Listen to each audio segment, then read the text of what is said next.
1800 hours Pakistan Standard Time. Assalamu alaikum. This is Radio Pakistan. The news read by Daman Zaman. The headlines. The Prime Minister has telephonically exchanged Eid greetings with the President, Chief Ministers as well as political and military leadership.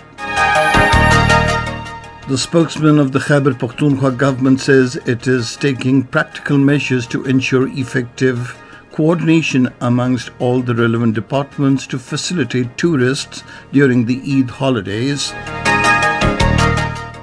In the Indian illegally occupied Jammu and Kashmir, the Hurriyat leadership has given a call to observe strike tomorrow on the occasion of the first martyrdom anniversary of senior APHC leader Muhammad Ashraf Sehrai. The United Nations has expressed concern over Hindu-Muslim clashes in the Indian city of Jodhpur on the occasion of Eid ul-Fitr. The American president, while expressing displeasure over Islamophobia and targeting of Muslims by violence around the world, has called for religious tolerance. The European Union has announced a new package of sanctions against Russia, including embargo on the Russian oil. And now the news in detail. Prime Minister Mohammad Shahbaz Sharif telephoned President Dr. Arif Alvi, Chief Ministers of Sindh, Khyber Pakhtunkhwa and Gilgit-Baltistan, as well as the acting Governor Balochistan, and extended best wishes and greetings on the occasion of Eid ul-Fitr. The Prime Minister also expressed his warm wishes and Eid greetings to the leadership of the allied parties, as well as Jamaat-e-Islami chief Sirajul Haq. The Prime Minister and the head of the Pakistan Democratic Movement, Maulana Fazlur Rahman, in a telephonic conversation also discussed the country's situation. Maulana Fazlur Rahman felicitated the Prime Minister on his successful visits to Saudi Arabia and the United Arab Emirates. The Prime Minister also telephoned the services chiefs and extended them Eid greetings. Prime Minister Mohammad Shahbaz Sharif has strongly denounced the banning of Eid prayer gatherings by the Indian occupation authorities in the illegally occupied Jammu and Kashmir. In a telephonic conversation with the Prime Minister of Azad Jammu and Kashmir, Sardar Tanveer Ilyas, he reaffirmed Pakistan's commitment to continue to extend moral, political and diplomatic support to the Kashmiri people until they achieve their inalienable right to self-determination. Prime Minister Shahbaz Sharif also extended Eid greetings to the people of the Indian illegally occupied Jammu and Kashmir. The Khyber Pakhtunkhwa government is taking practical measures to ensure effective coordination among all the relevant departments to facilitate tourists during the Eid holidays. According to a spokesman of the provincial government, vacations of Rescue 1122 officials, health staff and local administration in the concerned districts have been cancelled during Eid holidays. Similarly, special camps of Rescue 1122 have been set up at different tourist spots to facilitate the tourists. At the United Nations, Pakistan has called for fighting the proliferating fake news and disinformation on social media platforms. The suggestion was put forth by Pakistan's permanent representative to the United Nations, Munir Akram, while speaking on behalf of the group of 77 developing countries in China at the United Nations General Assembly's Committee on Information. He said the world at large faces severe stress due to proliferating conflicts, a new arms race, rising xenophobia and hate speech, violence and disinformation.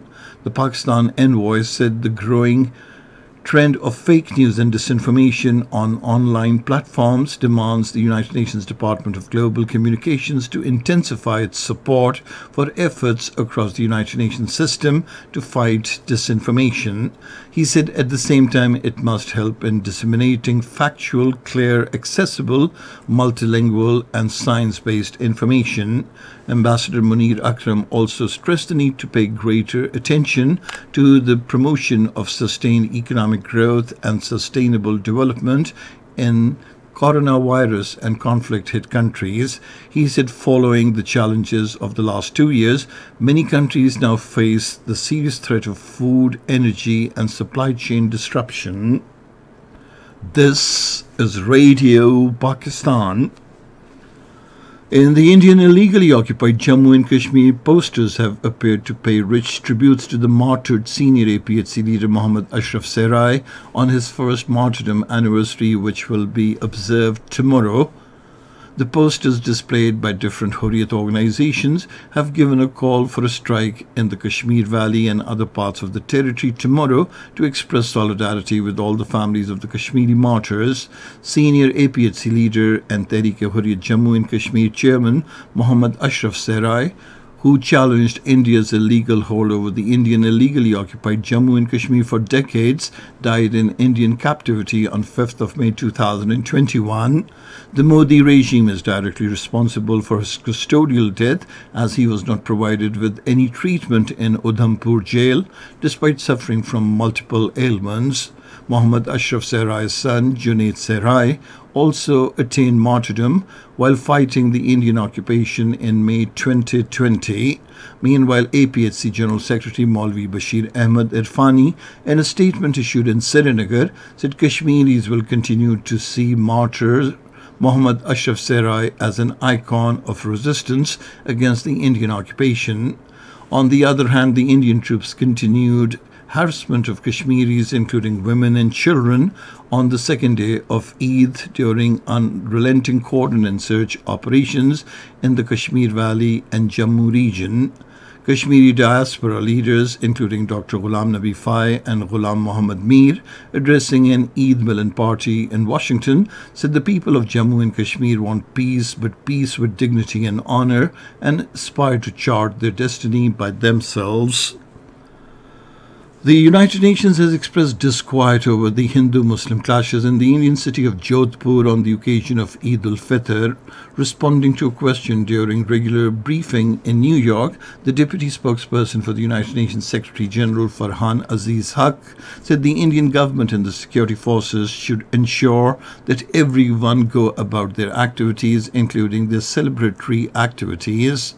Earlier, curfew was imposed in various areas of Jodhpur and mobile internet services were suspended as communal tension mounted in the city after Hindu extremists stopped Muslims from hoisting a flag on Eid al-Fitr. The American President Joe Biden, while expressing displeasure over Islamophobia and targeting of Muslims by violence around the world, has called for religious tolerance. Addressing a large gathering during a reception in connection with Eid al-Fitr at the White House, he praised the contributions of American Muslims. The American president said no one should be discriminated against or be oppressed for their religious beliefs. He said Muslims make our nation stronger every single day, even as they still face real challenges and threats in our society, including targeted violence and Islamophobia. The Pakistan ambassador to the United States, Masood Khan, also attended the reception along with Washington-based members of the diplomatic corps. The Russian President Vladimir Putin says Moscow is ready and open for talks with Ukraine despite Kiev's inconsistency and unpreparedness for serious work. Speaking over telephone with his French counterpart Emmanuel Macron, he outlined the principal approaches to negotiating with the Ukrainian representatives. Meanwhile, the Russian Foreign Ministry has announced sanctions against 63 Japanese officials, journalists and professors for engaging in what it called unacceptable rhetoric against Moscow. The list also includes Japanese Prime Minister Fumio Kishida, Foreign Minister Yoshimasa Hayashi and Defense Minister Nobuo Kishi. The European Union has announced a new package of sanctions against Russia, including an embargo on the Russian oil. Addressing the European Parliament, the European Commission President Ursula von der Leyen said it will not be easy because some member states are strongly dependent on the Russian oil, but we simply have to do it. The United Nations Secretary General Antonio Guterres will address the Security Council tomorrow on the situation in Ukraine. According to the United Nations, over 3,000 civilians have been killed and more than 3,300 others injured in Ukraine since Russia launched the war. And finally, the weather. Rain with wind and thunderstorm is expected in Upper Khyber Pakhtunkhwa, Kashmir and Gilgit-Baltistan during the next 12 hours. Hot and dry weather is expected elsewhere in the country. And that is the end of this news bulletin. For more news and analyses, log on to our website, radio.gov.pk, and you can also watch the live video streaming of our bulletins on the link facebook.com/Radio Pakistan News Official.